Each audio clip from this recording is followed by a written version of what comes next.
Alam mo mami, pagka kanina, pag-uwi ko, dumaan ako sa bayan, tapos may nadaanan ako na ukay-ukay. At may nakita kong nakalagay doon, 100.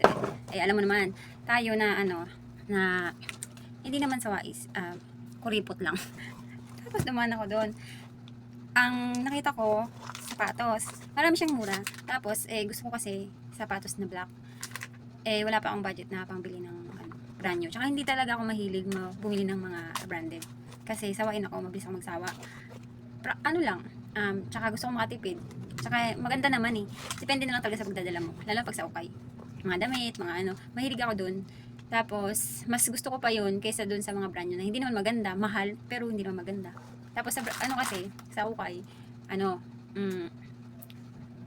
siya, yun nga, gamit na siya, pero branded. Tsaka bago pa naman. Depende lang talaga kung marunong mamili. Tiyagaan lang.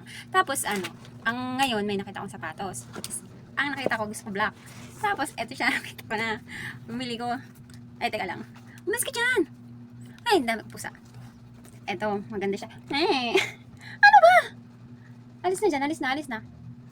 Alis na. Teka lang. Wait lang. Dyan lang ha. Eto.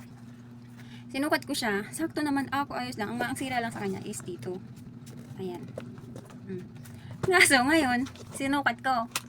Diyos ko po, ano ba? Nasobrahan ko siya ng hatak.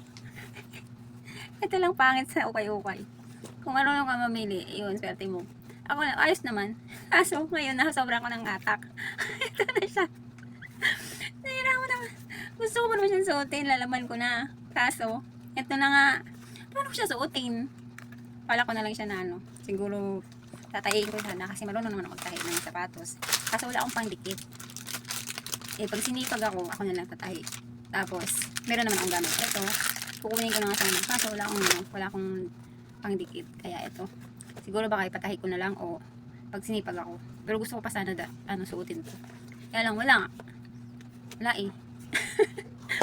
Wala na tayong pangbili ng brand new. Tsaka, yung pangbili ko, sa importanteng bagay na lang. Tsaka hindi naman kasi ako maselan sa mga gamit. Kung ano meron, kontento lang ako. Basta kaya pa siyang suotin. Ayun.